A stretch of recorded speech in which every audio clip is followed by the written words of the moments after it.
Welcome to Winthrop Park, and of course the Cannon Riviera Tour. I'm very excited for this opportunity. You guys are going to learn all kinds of great stuff today. The place that is most appropriate probably to start in Cambridge is the very first place Cambridge is going to begin anything, any kind of important endeavor, and that's where we're standing right now. This piece of land here, since 1635, has been the farmers' market in Cambridge.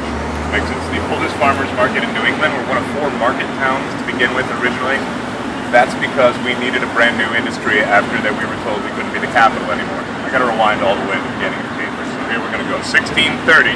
There's 700 Puritans chilling out on Boston Peninsula, surrounded on 3 sides by water, and thinking to themselves, boy, if somebody hated us and had a navy, they could sure blow us to smithereens. So they decided to sail about 5 miles up the Charles River. They're looking all around. They establish Watertown first, funny enough. Then they come back a little bit. They find a nice 2-by-2 mile patch of muddy, stinking swampland. They go, perfect, that's a great place for a capital, because if we build a fort there, people trying to attack it are going to go sinking through 8 feet of mud. It'll be like a giant game of whack-a-mole for the people inside the fortress. So they established their fort. It's built right down the road, and we begin our brand new town. Now, the Puritans, not known for their creativity, of course, do not initially call this Cambridge. When they established the brand new town, does anybody know what they called it?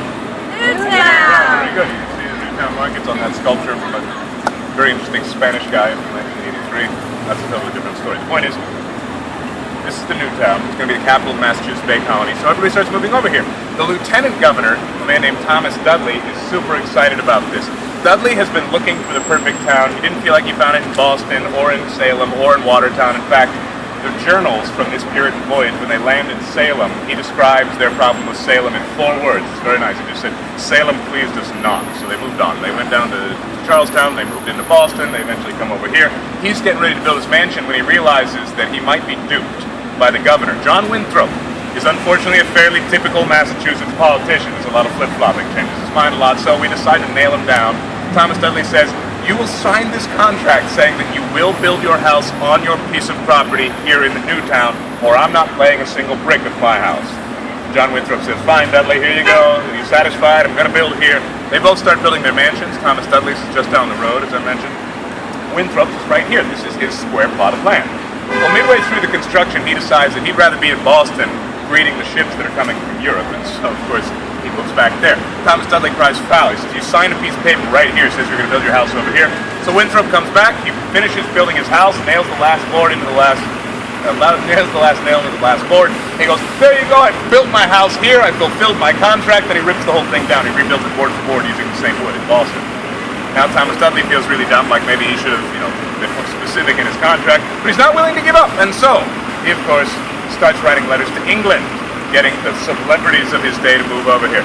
The rock stars of the 1630s. Now, you know who the rock stars of the 1630s were, don't you?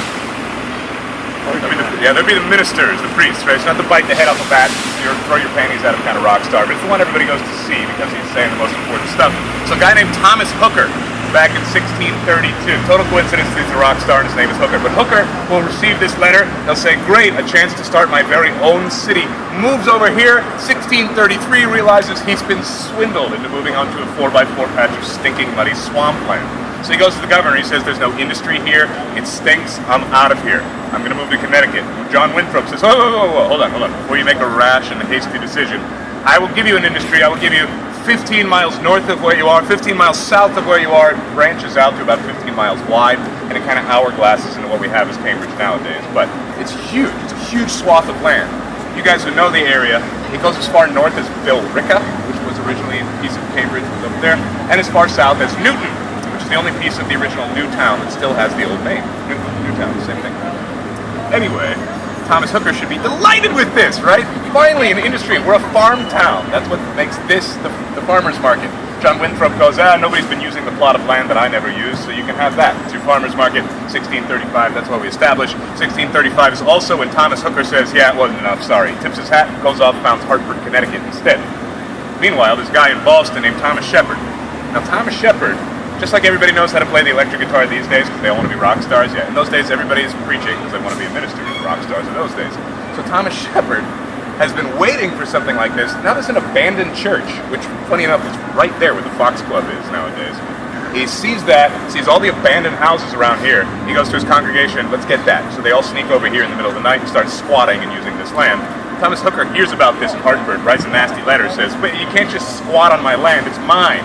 So Shepard writes back, well, I'll tell you what, I'm willing to buy it from you, but I'm not very wealthy. Can we strike a deal? And Thomas Hooker actually writes him back. He says, yes, as a matter of fact, I'll tell you what, you can have my land for dirt cheap if you will agree to marry my ugliest daughter. And that's exactly what happens. Thomas Hooker's ugly daughter gets married to Thomas Shepard. Don't feel bad for Shepard. He's a Puritan. Having sex is a sin in those days, so having an ugly wife actually reduces the temptation. It's a good thing. 1636, we get this huge congregation, and finally Cambridge is started for real.